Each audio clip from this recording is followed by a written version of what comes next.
Nouvelle causerie, toujours ce matin du 29 juillet 2014, à la Bibliotheca Astrologica.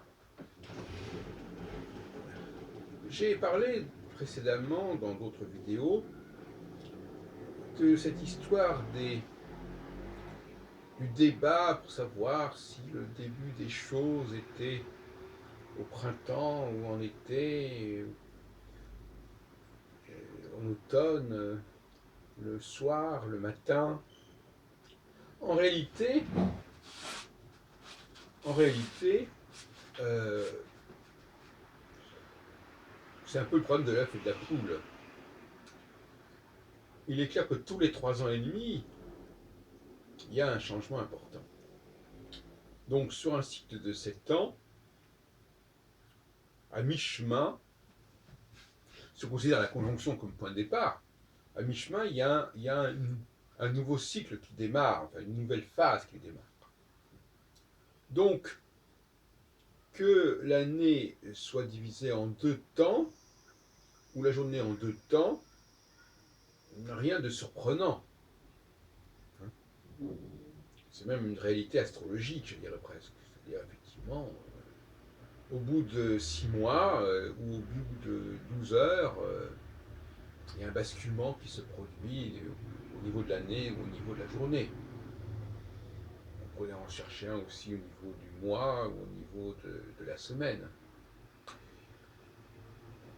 Donc, cette dualité du temps, elle est fondamentale. Il n'est donc pas étonnant qu'on la retrouve dans les schémas d'orientation du temps, du calendrier.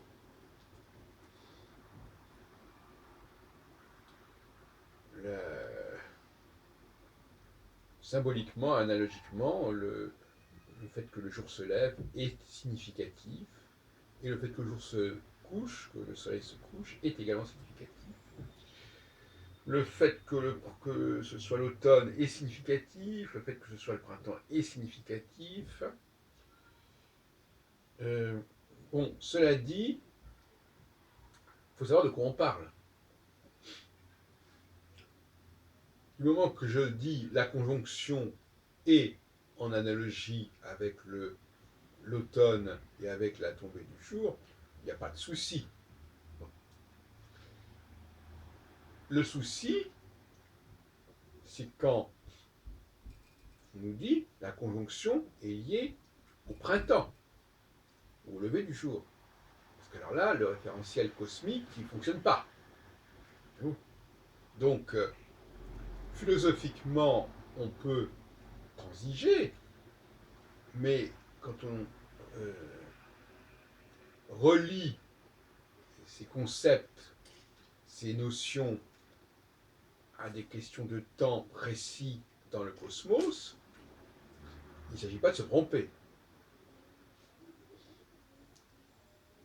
Donc, il ne s'agit pas de se tromper, parce que si je commence à dire que la conjonction est en analogie avec le printemps, donc avec la lumière, là je fais un contresens monumental. Parce que si au lieu de dire que c'est la lumière, c'est l'obscurité, ben vous comprenez bien que c'est pas la même chose. Tout est là. On pourrait, pour parler de cette astrologie contrastée à laquelle je faisais référence il y a quelques minutes,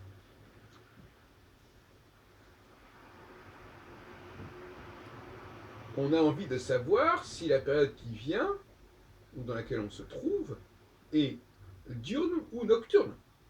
D'ailleurs, ce langage du diurne et nocturne, on le retrouve en astrologie en permanence. Ptolémée distinguait les positions planétaires diurnes et les positions planétaires nocturnes. Ce qui est au-dessus de l'horizon et au-dessous de l'horizon fait également complètement sens dans l'astrologie traditionnelle. Je vais vous donner des exemples. Diurne et nocturne qui correspond aussi au masculin et au féminin quelque part. Mais là aussi, qui est-ce qui est masculin, qui est-ce qui est féminin? Est-ce que le masculin est diurne ou nocturne? Alors moi j'ai tranché en disant que le masculin était nocturne et le féminin était diurne. Ce qui veut dire que quelque part le masculin est lunaire et le féminin est solaire, qui est un peu ce que dit la grammaire allemande, et dans d'autres grammaires d'ailleurs, die Sonne et der Mond. Le soleil, donc féminin en allemand. Mais on pourrait trouver des exemples dans le Mahabharata, avec la lune qui a 28 maris, etc. Et donc, là aussi, il y a un débat.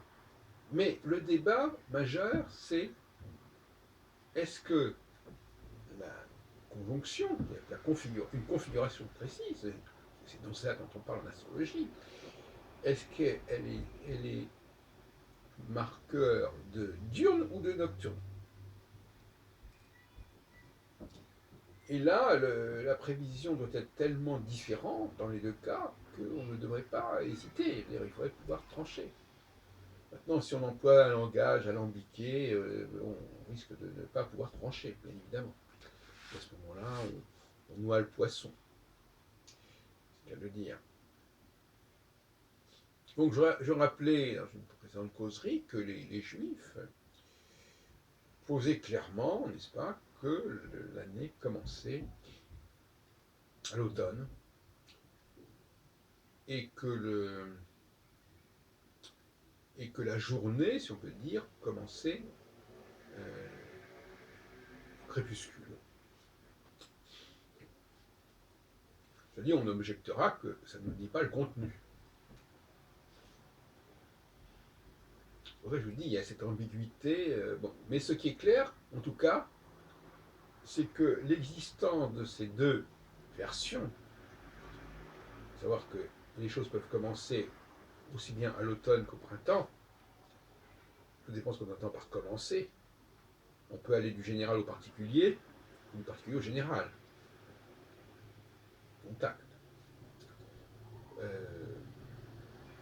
Tout cela explique pourquoi, effectivement, il y a ces différentes conceptions du temps qui font que, par exemple, donc, la naissance de Jésus, c'est en décembre, c'est l'hiver, donc c'est la nuit.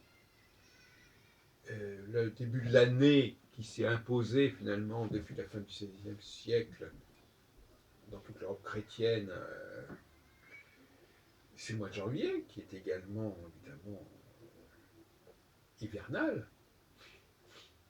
Le début de la journée, c'est minuit, hein, et c'est pas 6 heures du matin, même si les gens se lèvent à l'aube. Donc, vous voyez bien que cette question, elle est majeure.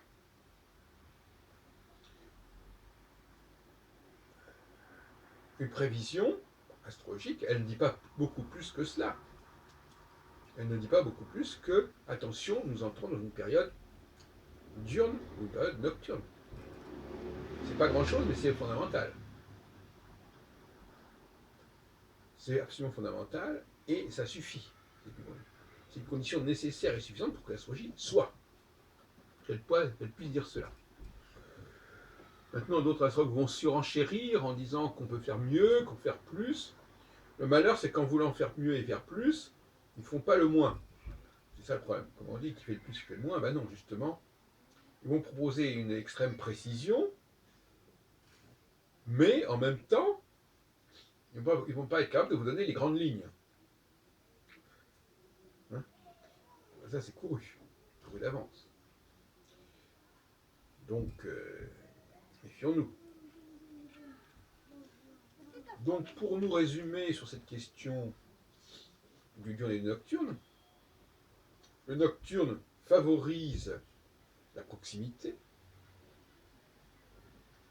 favorise une relation de civilité envers le prochain, envers le voisin, envers ceux qui nous entourent. Car l'incivilité, en l'occurrence, dans ce cas précis, c'est d'aller voir ailleurs, ou s'intéresser à d'autres personnes que celles que l'on a autour de soi et que l'on fréquente. Qu'est-ce que ça veut dire que fréquenter quelqu'un et ne pas s'intéresser à ce qu'il fait, et à ce qu'il produit, et à ce qu'il crée? parce qu'on est attaché à l'œuvre de X ou Y qui est appréciée par des millions de gens. J'ai déjà parlé de ce problème-là. Effectivement, c'est vrai que quand on doit apprécier quelqu'un qui est proche, eh bien, quelque part, on n'a pas tellement de repères. On n'a pas le repère de la multiplicité qui va acheter des millions de disques ou je ne sais pas quoi. Donc là, la personne doit s'engager avec son vécu, son ressenti personnel par rapport à ce qu'il y a autour d'elle. Elle ne peut pas se repérer au comportement collectif, à l'échelle planétaire. C'est là le problème aussi. C'est là qu'il faut buter. C'est pour ça que en phase nocturne, les gens doivent être plus proches les uns des autres, plus à l'écoute des uns des autres, plus respectueux les uns des autres, respectueux de ce que fait l'autre. Pas respectueux comme ça dans les formes. Qu'est-ce que tu fais? Ils doivent s'intéresser à ce que fait l'autre, à ce qui lui arrive, à ses enjeux personnels. En revanche, toujours dans cette astrologie contrastée, vient la phase de disjonction au bout de 3 ans et demi, donc on est passé à l'opposé du système. Eh bien là, au contraire, le jour se lève, on voit plus loin, on a des perspectives plus larges, et là, effectivement, bon, il faut décloisonner, disons. Il faut quand même sortir de son petit monde, son microcosme, pour aller vers le macrocosme. Donc il y a un moment où effectivement il est normal, il est opportun de passer à une autre échelle. Ce qui veut dire aussi que quelqu'un qui est apprécié dans un milieu limité, c'est le moment pour lui d'aller plus loin, de se montrer à un autre niveau, à une autre échelle. Oui, en effet, c'est le moment de le faire. Au bout de 3 ans et demi, il faut passer à la vitesse supérieure, ou pas. Il y a ceux qui y arrivent et ceux qui n'y arrivent pas.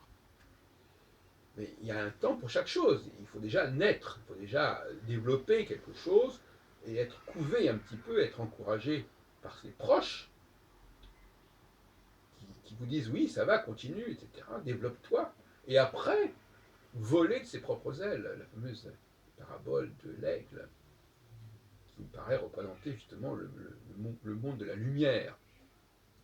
Alors que le taureau, dans son précaré, il est dans le domaine nocturne finalement. Voilà comment je vois les choses, n'est-ce pas, cette dualité contrastée.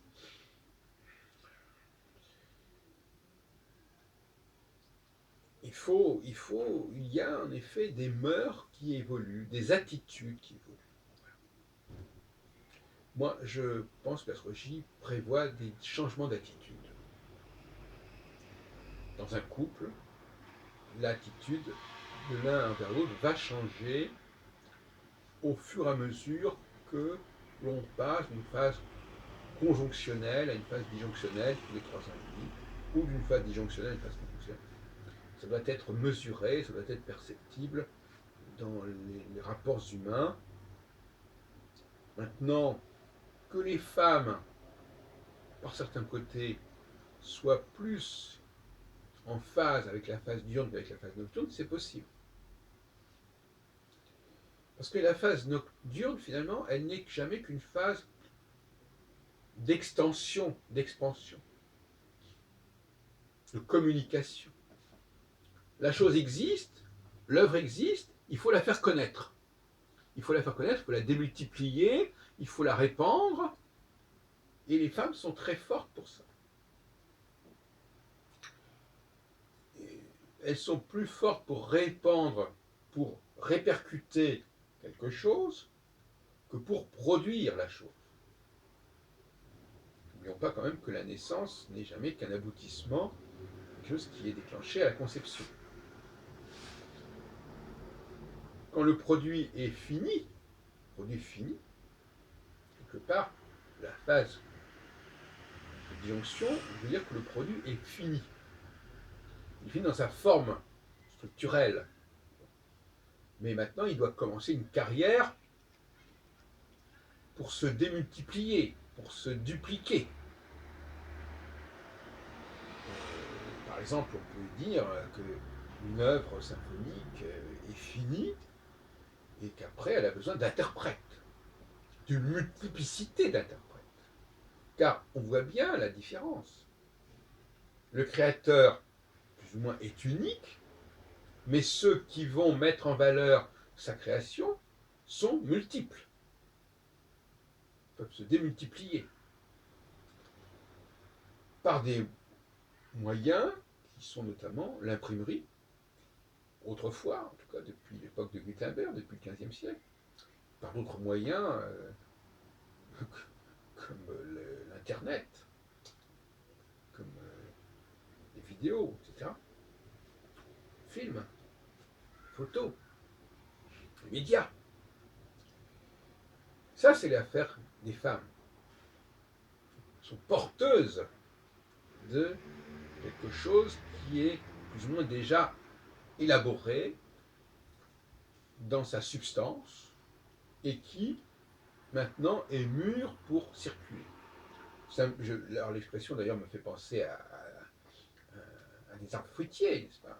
Il faut que le fruit mûrisse et après on récolte le fruit, il tombe de l'arbre, on le prend de l'arbre et là il va connaître une autre carrière, une autre fortune. Il va s'exporter, il va circuler à gauche et à droite. Donc, si vous voulez, le malaise qui existe entre les sexes, entre les genres aujourd'hui, c'est de ne pas avoir compris cette complémentarité. On dit les hommes et les femmes sont complémentaires, mais on ne dit jamais pourquoi et en quoi. Alors, c'est pas très intéressant. À part que les hommes portent des sacs lourds. Enfin, je dis ça parce que c'est souvent ce qu'on entend de ce genre. Non, la complémentarité n'est pas à ce niveau-là. Les femmes sont chargées de mission, sont porteuses de quelque chose qui n'est pas leur, qui n'est pas à elles, mais qu'elles se sont appropriées, mais qu'elles sont en représentation. Et même à la limite, pour prendre des cas extrêmes, même la mort qui peut survenir en fin de phase de création, phase convulsionnelle, quelque part, elle donne toute sa valeur à la femme, la veuve en quelque sorte, si on peut dire, qui va perpétuer l'œuvre de son mari. Et ça peut se transplanter et transposer sur un autre plan. C'est pas une question de mari et de femme uniquement. Mais les femmes gèrent un patrimoine, un capital qui est celui des hommes. On ne peut pas dire le contraire, il faut être sérieux. Maintenant, cette capacité de diffusion est extrêmement précieuse. Mais elle se fait à partir d'un produit qui est, pour dire les choses un petit peu de manière un peu abrupte, mort. Voilà. Grosso modo, la diffusion, c'est un paradoxe, la diffusion, qui est quelque chose de très vivant, implique que le produit soit mort. Bon, voilà. Alors, bon, c'est très sympa, très schématique, mais il faut être schématique. Une œuvre est terminée, un livre est terminé, une pensée est aboutie jusqu'à un certain point, pendant un certain temps, donc elle est morte, elle est figée. Mais elle va connaître une seconde vie par la femme qui va la récupérer, se la réapproprier, non seulement la femme, mais les femmes, parce que je répète, là on passe du singulier au pluriel. Hein. C'est la multiplication qui est importante. C'est pour ça que souvent il y a un malentendu dans le débat entre les hommes et les femmes, parce que c'est pas les hommes et les femmes, c'est plutôt dans une sorte de polygamie structurelle, l'homme et les femmes. Au fond, une femme isolée, ça ne veut rien dire. Bon, bien qu'elle puisse effectivement, il y a des femmes qui peuvent, par elles-mêmes et toutes seules, faire beaucoup pour développer et pour connaître une œuvre. Mais de toute façon, les relais qui vont s'en suivre, ils vont devoir être multiples à tous les niveaux. Il y a toute une chaîne d'activités, de protagonistes qui va relayer le processus de source, le processus matriciel.